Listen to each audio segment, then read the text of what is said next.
오늘 함께 나눌 말씀은 잠언 25장 23절부터 28절까지 말씀입니다. 잠언 25장 23절부터 28절까지 말씀 같이 읽겠습니다. 북풍이 비를 일으킴같이 참소하는 혀는 사람의 얼굴에 분을 일으키느니라. 다투는 여인과 함께 큰 집에서 사는 것보다 움막에서 혼자 사는 것이 나으니라. 먼 땅에서 오는 좋은 기별은 목마른 사람에게 냉수와 같으니라. 의인이 악인 앞에 굴복하는 것은 우물이 흐려짐과 샘이 더러워짐과 같으니라. 꿀을 많이 먹는 것이 좋지 못하고 자기의 영예를 구하는 것이 헛되니라. 자기의 마음을 제어하지 아니하는 자는 성읍이 무너지고 성벽이 없는 것과 같으니라. 아멘. 오늘은 세상으로부터 오는 마음이라는 제목으로 말씀을 나누도록 하겠습니다. 오늘 말씀에 앞서 우리가 이제 요한 1서 2장의 말씀을 잠깐 생각을 해보려고 합니다. 요한 1서 2장 16절에 보면 이제 이렇게 성경이 우리에게 세상이 우리에게 주는 것이 무엇인지에 대해서 설명하는 대목이 있습니다. 요한 1서 2장 16절을 제가 읽어보겠습니다. 이는 세상에 있는 모든 것이 육신의 정욕과 안목의 정욕과 이생의 자랑이니 다 아버지께로부터 온 것이 아니요 세상으로부터 온 것이니라. 아멘. 이 세상으로부터 온 것이 있다는 거예요. 사람들에게 영향을 주는 그런 것들이 있다고 가르쳐 주는 것이죠. 그게 무엇이냐? 육신의 정욕, 또 안목의 정욕, 이생의 자랑이라는 거예요. 사람들은 이러한 것들을 얻고자 하는 데 있어서 영향을 받고 산다라는 것이죠. 근데 이제 이 육신의 정욕, 안목의 정욕, 또 이생의 자랑이라는 것은 결국 육신의 정욕이 뭐예요? 내가 내 육신의 편안함을 따라, 내 육신의 본능을 따라 내가 원하는 대로 살겠다. 이게 육신의 정욕이고요. 안목의 정욕은 보는 거. 내가 보기에 좋은 거 그냥 내가 다 갖고 살겠다. 내 눈에 보이는 거는 그냥 다 내 거다. 이게 이제 안목의 정욕이죠. 이생의 자랑은 내가 다른 사람들보다 더 많은 것을 가지는 것으로 내가 다른 사람들 위해 군림하겠다. 자랑하는 이유가 뭐예요? 나 너보다 이렇게 대단하다. 그러니까 내가 널 위해 군림하겠다. 이제 이런 걸 의미하는 거거든요. 아담과 하와가 선악과를 따먹으려고 할 때, 뱀이 아담과 하와를 유혹할 때 선악과를 보았던 그 하와의 눈에, 또 아담의 눈에 선악과가 어떻게 보였느냐면요, 먹음직도 하고 보암직도 하고 또 자신을 지혜롭게 할 만큼 탐스러워 보였다라고 하는 기록이 있어요. 그러니까 세상은 늘 우리에게 먹음직도 하고 보암직도 하고, 먹음직이라는 게 육신의 정욕이죠. 보암직이라는 게 안목의 정욕이죠. 또 지혜롭게 할 만큼 탐스럽다. 아, 저걸 먹으면 내가 지혜를 얻으면 이 생에서 자랑을 하고 내가 무엇인가 위해서 군림할 수 있겠다라는 생각을 하게 되었다라는 거예요. 근데 문제는 뭐냐 하면 그렇게 세상을 통해 얻어지는 것들, 그렇게 내 마음 가운데 내가 육신의 정욕, 안목의 정욕, 이생의 자랑을 채우며 그것을 얻으며 그것에서부터 행복을 누리며 살아야지라는 생각이 세상으로부터 인간에게 주어지는데, 문제는 뭐냐 하면 그것을 얻어도 만족과 행복이 없다는 것이죠. 먹으면 또 먹고 싶고, 또 눈에 보이는 거 이거 가지면 또 저거 갖고 싶고, 이 사람한테 자랑하고 저 사람한테 자랑하면 또 저 사람은 나한테 자랑하고 싶고, 근데 맨날 자랑하면 뭐 만족이 있습니까? 나중에 집에 돌아오면 별것도 아닌 거예요. 세상이 우리에게 주는 마음은 우리를 유혹하지만 결국 그것을 따라가는 사람들의 인생의 결론은 그저 사망으로 결론이 날 수밖에 없다 하는 것이죠. 자, 이러한 관점에서 오늘 본문의 말씀을 좀 보겠습니다. 23절 말씀 같이 읽겠습니다. 시작. 북풍이 비를 일으킴 같이 참소하는 혀는 사람의 얼굴에 분을 일으키느니라. 아멘. 북쪽에서 바람이 불면 북쪽에 있는 찬바람의 영향 때문에 비가 오겠구나, 이렇게 연결이 된다는 거예요. 그거와 같이 참소하는 혀, 여기서 참소하는 혀라는 것은 나 억울해요, 저 사람 때문에 억울해요, 이걸 의미하는 게 아니라 원문의 의미를 보면은요, 저 사람이 감추고 있는 비밀을 자신의 어떤 욕구를 채우기 위해서 들추어내는 것, 이것을 참소하는 혀라는 거죠.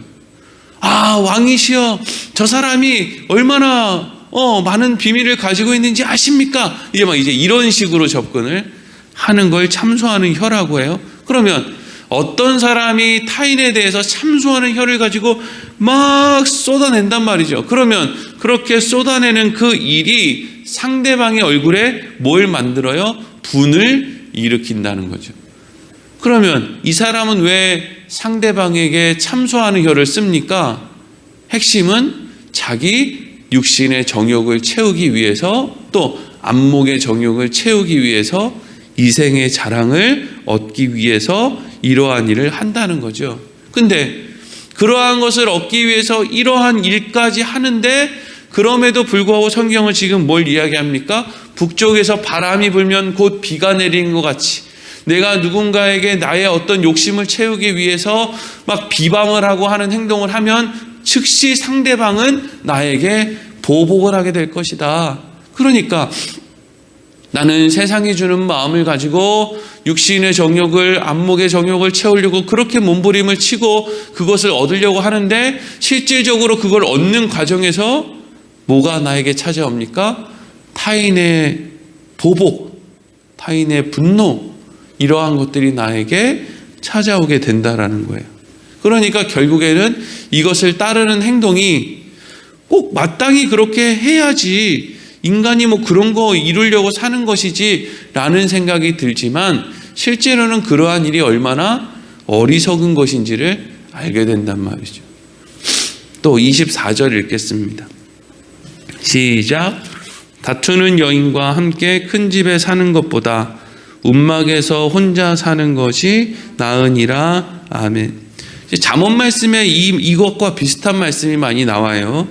다투는 여인과 같은 집에서, 큰 집에서 사는 것보다 혼자 사는 게 낫다. 움막에서 사는 게 낫다.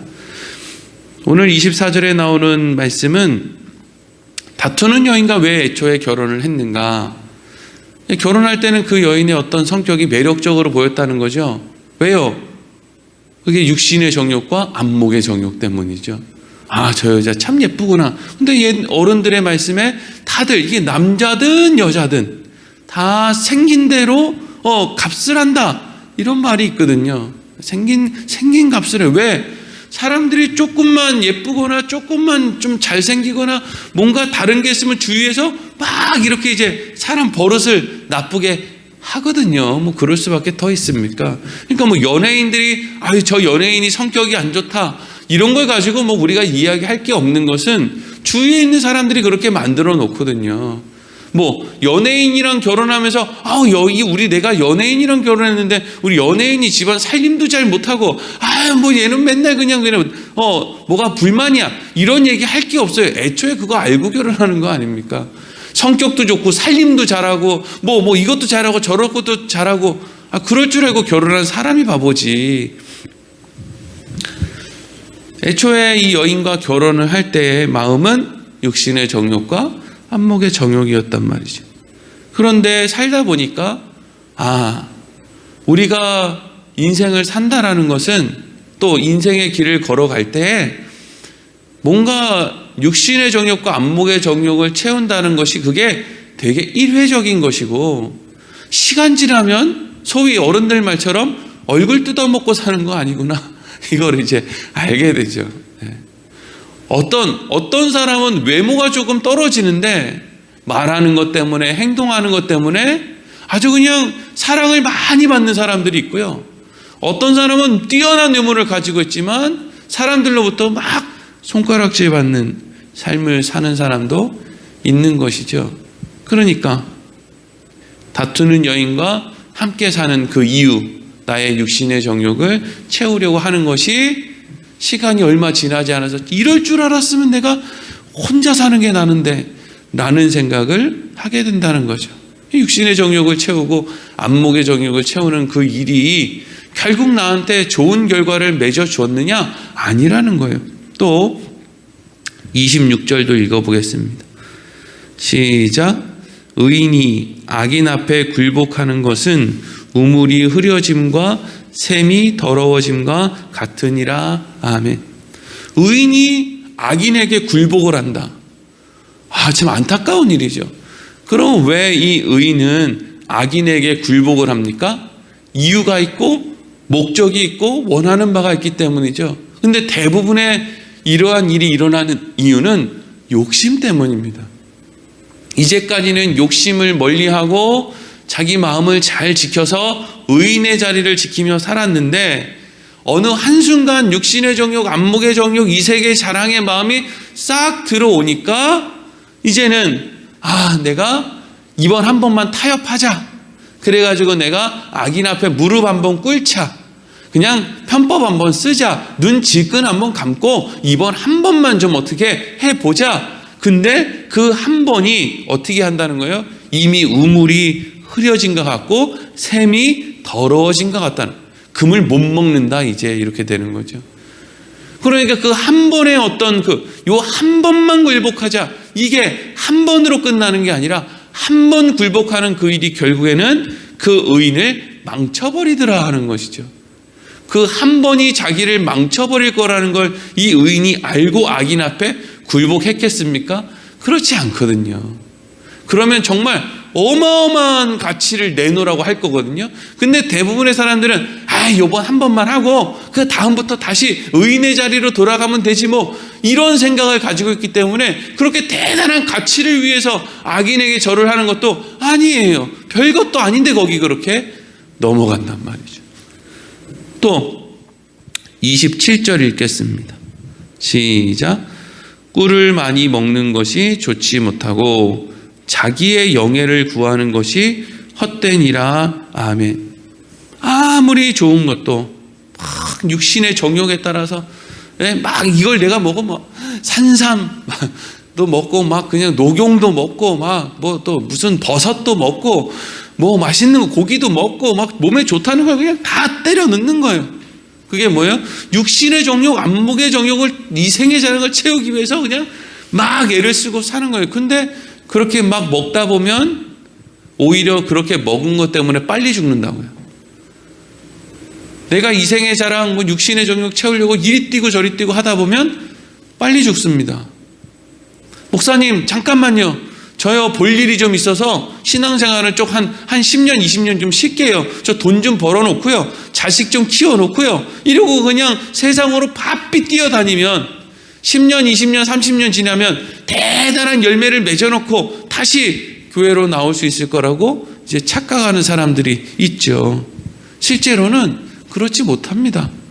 뭔가 얻어지는 사람도 별로 없거니와 또 어떤 사람이 그렇게 많은 것을 얻었다 할지라도 그것이 오히려 그 사람에게 탈이 나게 만든다고.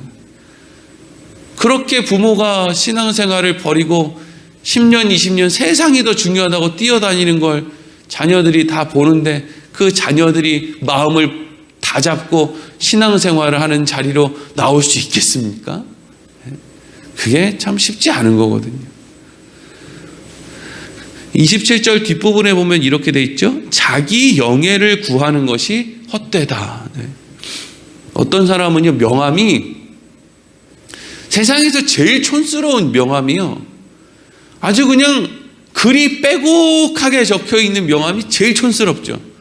그래서 이 사람은 뭐 무슨 회장, 무슨 산악회 회장, 자전거 타기 협회 회장, 쓰레기 줍기 회장, 무슨 뭐 별의별 직책이 그냥 명함 앞뒤로 그냥 가득해요. 그러면 그걸 이렇게 보는 사람들이 와, 이 사람 진짜 대단하네 이렇게 생각하는 사람 있을까요? 이 사람 뭐야 이거? 뭘 이런 것까지 다 적어놨어? 예?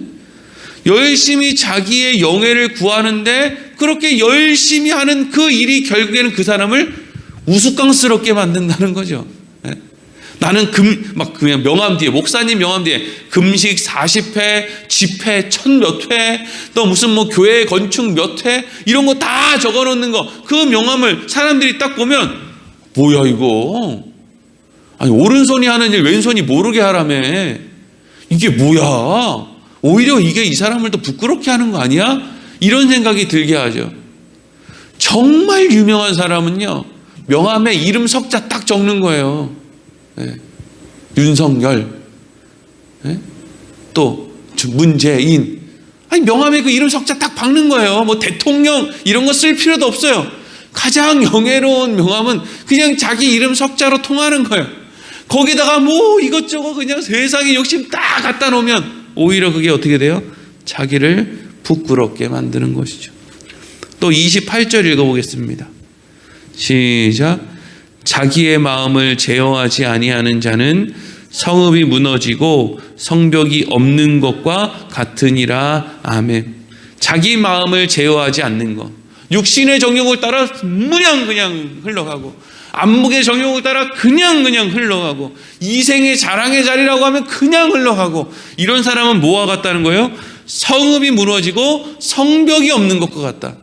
근데 성읍이 무너지고 성벽이 없으면요, 일단 첫 번째는 아무나 드나들 수 있죠. 여기서 아무나 드나든다는 것은 꼭 무슨 다른 외국의 군사들이 와서 나를 정복하기 전에 이 사람도 들어올 수 있고 저 사람도 들어올 수 있고, 이게 어디 출신인지도 모르는 사람들이 그냥 막 들어올 수도 있고, 욕심에 빠져가지고 육신의 정욕, 안목의 정욕, 이생의 자랑에 따라 이리저리 흘러가는 사람들은 결국에는 줏대가 없어서, 좋다 그러면 그냥 다 해야 되고, 유행이라 그러면 또 다 해야 되고, 이 사람이 말하면 요거 해야 되고, 귀가 그냥 팔랑팔랑 거려가지고 그걸 하면 또 기분이 잠깐 좋았다가 시간 잠깐 지나면 또 그냥 와르르 무너져가지고 또 다른 거 없나 이러고 이제 맨날 그렇게 하고 사는 거죠.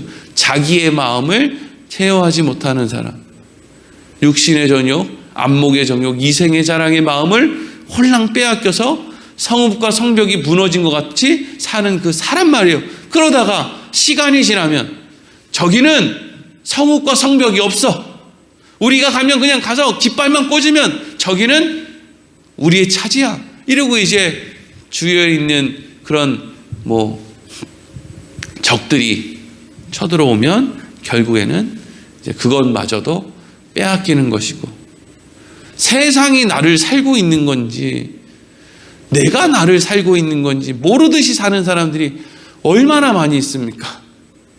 이거 해야 된다면 이거 하고, 아침에 무엇이든 물어봐야 해서, 물어보세요 해서 홍삼 먹어야 된다 그러면 또 홍삼 사야 되고, 다음날 또 무슨 또 뭐죠 하여튼 이런 것도 먹어야 된다 그러면 또 그거 사야 되고, 내가 세상을 사는 건지 세상이 나를 사는 건지, 내가 내 자녀를 키우는 건지 아니면 TV에 나오는 저 박사가 내 자식을 키우는 건지 도대체 모르는 그런 인생 사는 거죠. 내가 내 인생 사는 건지 마귀가 내 인생을 사는 건지.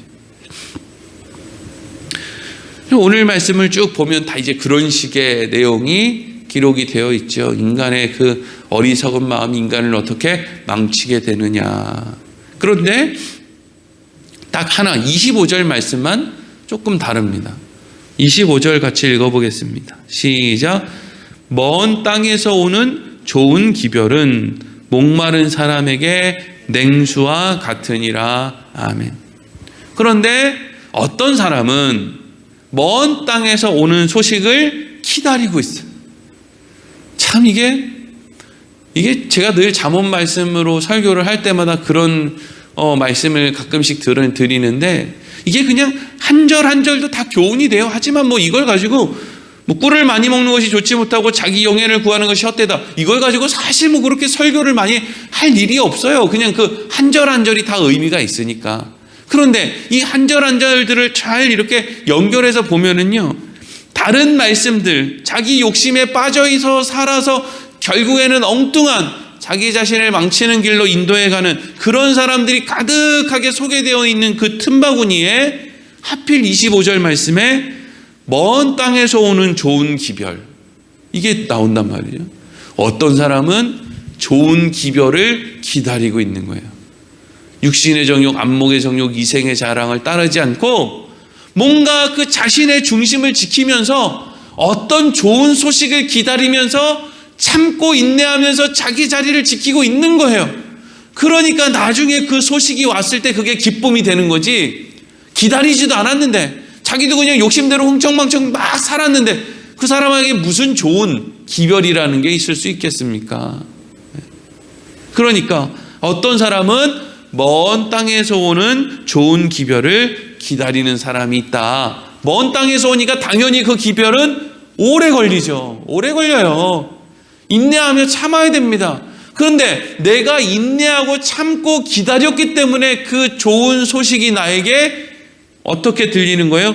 목마른 사람에게 냉수같이 들리는 거예요. 내가 어떻게 기다렸느냐에 따라 그 소식이 냉수같이 들릴 수도 있고 아무렇지 않게 들릴 수도 있고 그런 거 아니겠습니까? 사모하는 사람이기 때문에. 그래서 예수님께서 뭐라 그래요? 심령이 가난한 자는 복이 있다 하죠. 아니, 똑같이 인생을 사는데 어떤 사람은 그냥 인생의 육신의 정욕을 따라 그냥 막 살아요. 근데 어떤 사람은 어떤 인생을 살았는데 계속 심령의 가난함을 가지고 뭔가 좋은 소식을 기다리게 되는 인생들이 있다는 거예요. 그러니까 여러분, 우리 인생 가운데 우리의 인생도 마찬가지고요. 우리 자녀들의 인생도 마찬가지고 조금 가난해지고 힘들어지고 고생하고 어려워지고 괜찮습니다. 괜찮아요. 그러면서 우리 마음 가운데 가난한 심령을 얻게 되잖아요. 아, 내 힘으로 안 되는구나. 혹은 네 세상에 있는 건 내가 다 가져봤는데 별것 없구나. 이런 마음을 갖는 거 좋습니다. 이런 마음을 통과해서 복이 있는 사람의 자리로, 하나님의 자녀가 되는 자리로 가는 거예요. 하나님, 우리 어려워질 수 없습니다. 막 전전긍긍하고 막 하나님 앞에 떼쓰고 이럴 필요가 없는 거예요. 뭐 떼쓴다고 해서 하실 일을 하지 않으실 일도 없겠지만, 중요한 것은 그러한 마땅할 과정을 거쳐야 우리가 하나님을 사모하는 마음이 우리 안에 생길 수가 있다 하는 것을 알게 된다라는 거죠. 우리는, 그리스도인들은 이 세상에서 육신의 정욕, 또 이생의 자랑, 또 안목의 정욕, 이런 것들로부터 영향을 안 받는 존재들이 아니고요. 영향을 받지 않기 위해서 애를 쓰고 살며 하나님 앞에 설 때까지 우리가 우리의 인생을 인내하며 그 길을 걸어가는 사람들인 거예요. 때론 질 때가 있으면 하나님 앞에 다시 또 회개하고 다시 또 영향을 받지 않는 자리로 나아가기 위해서 몸부림을 치는 것. 이게 여러분, 세상과는 다른, 세상은 그걸 얻겠다고 난리복달인데 우리는 그 영향을 좀 덜 받아보려고 난리를 치는 인생들이 바로 그리스도인들의 삶인 거죠. 우린 그것을 통해서 우린 다르구나, 하나님이 우리를 다른 길로 인도하여 가시는구나 라는 것을 알게 되는 것이고요. 그 길 끝에서 우리가 예수님의 은혜로 생명을 얻게 되겠구나 라는 것을 알게 된다라는 것이죠. 여러분, 이 세상의 시간이 생각보다 그렇게 길지 않습니다. 물론 요즘에는 그 전보다는 조금 더 살기는 하지만, 그러면 뭐해요? 옛날보다 지금 좀 더 살면 뭐예요? 100살까지 거의 20살, 20살, 30살의 정신으로 사는 게 아닌데 80 넘어서부터 130년까지 한 50년 더 살면 뭐합니까? 옛날 같지 않은데 말이죠. 그러니까 우리에게 있어서 우리가 바른 생각을 하고 바른 행동을 하고 다른 사람을 의지하지 않고 뭔가 할 수 있는 시간이 그렇게 길지 않단 말이죠. 우리 인생 가운데 우리가 뭔가를 할 수 있는 그 시간 동안에 육신의 정욕, 안목의 정욕, 이생의 자랑은 멀리하고 하나님 말씀 안에서 순종하며 믿음의 길, 생명의 길 걸어갈 수 있는 지혜로운 우리들의 삶이 되기를 소망합니다. 기도하겠습니다.